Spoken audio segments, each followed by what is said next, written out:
June 20th, 2001. Andrea Yates drowns all 5 of her children, ages 7 to 6 months old, over the span of an hour in the bathtub.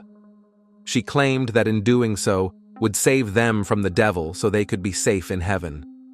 Probably one of the most tragic and publicized cases in the 20th century, Andrea Yates changed the mental health care system forever. This begs the questions of how could a mother do this to her own children? We will see how Andrea's state of hopelessness brings to light the negligence of the mental health care system. Maybe their deaths could have been prevented. But before we begin this heartbreaking story, make sure to give this video a thumbs up. And if you're new to this channel, don't forget to subscribe and hit the bell icon to stay connected. Andrea was born July 2, 1964 in Houston, Texas. Andrea lived a very average life and excelled in school all the way through college when she graduated with her bachelor's degree in nursing. She worked hard to save money for her own car and apartment. Andrea was described by her best friend, Debbie, as very loving, good-natured, giving, and considerate. However, she was inexperienced and shy with men, only dating a handful of times before she met her husband, Rusty Yates. They were married in 1993 and became pregnant with their first child 2 months later.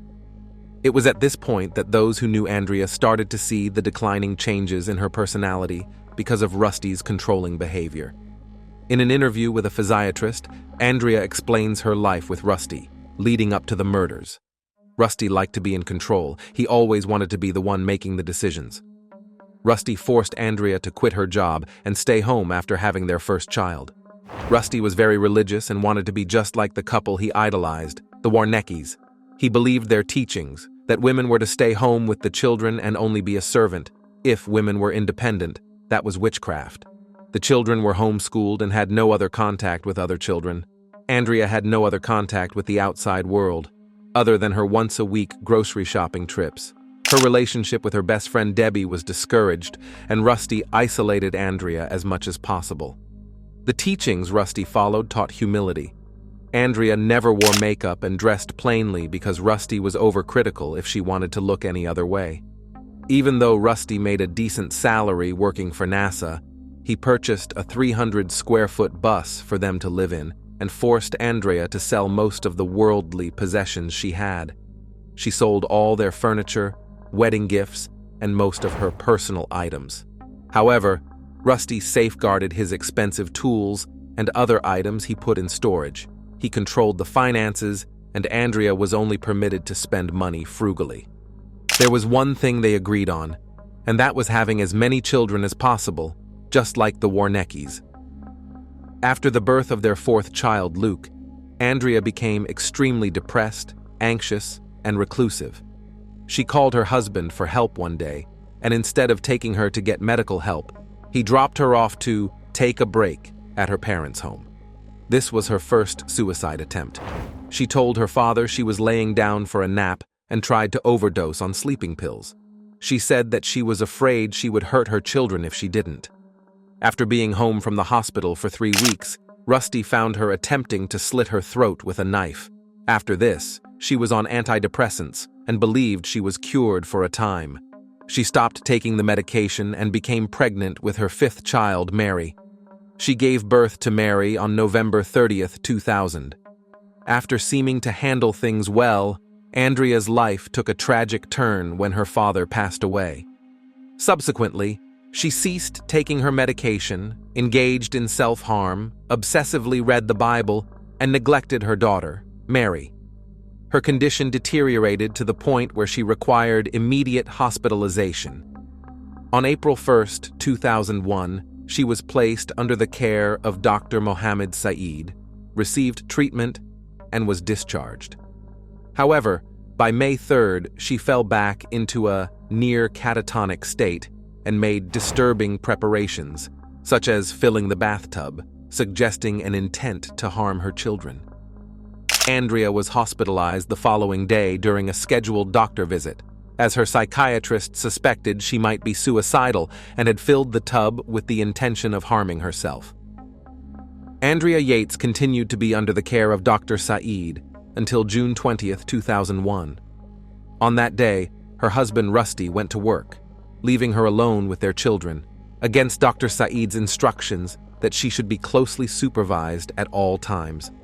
Rusty's mother, Andrea Yates, was scheduled to arrive an hour later to take over childcare responsibilities from Andrea. Within that hour, Andrea Yates drowned all 5 of her children.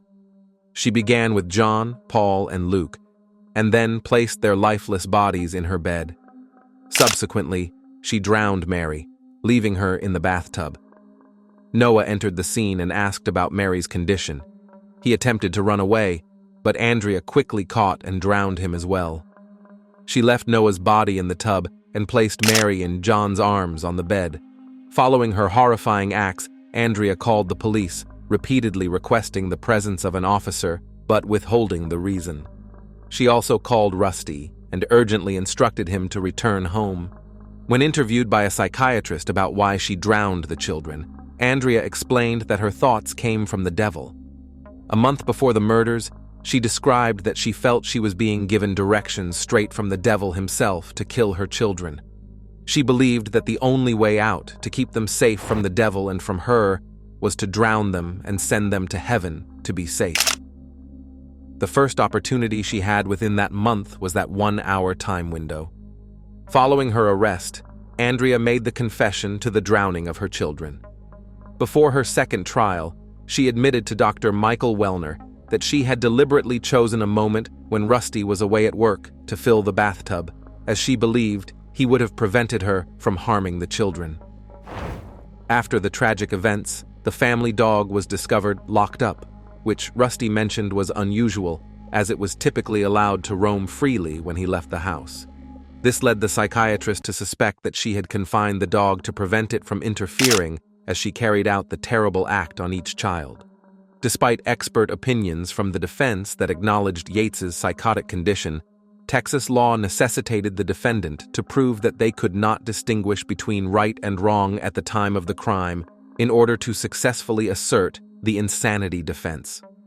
In March 2002, the jury rejected the insanity defense and found Andrea guilty. Although the prosecution had sought the death penalty, the jury did not opt for that punishment. Instead, the trial court sentenced Andrea to life imprisonment in the Texas Department of Criminal Justice, with eligibility for parole after 40 years. On January 6, 2005, a Texas Court of Appeals overturned the convictions. Andrea entered pleas of not guilty by reason of insanity once again. She was granted release on bail on the condition that she receive treatment at a mental health facility on February 1, 2006.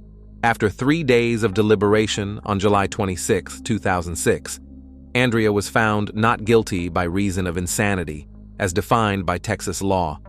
Both prosecution and defense psychiatrists agreed that Andrea suffered from severe mental illness when she killed her children. The state of Texas, however, argued that by legal standards, she was aware enough to discern right from wrong, despite her mental condition. The prosecution also implied spousal revenge as a possible motive for the killings, even though defense experts found no evidence to support this claim. While the original jury believed she was legally aware of her actions, they disagreed with the notion of spousal revenge as a motive. Although Andrea Yates' actions are incomprehensible, her trials have sparked major controversy if she should have gotten her conviction overturned. Do you think her doctors could have done more? Her case has certainly brought awareness to postpartum depression and that it needs to be taken seriously. Tell us what your thoughts are in the comments below. We only ask that you remain respectful. As always, thanks for watching and subscribe for more true crime stories just like this one.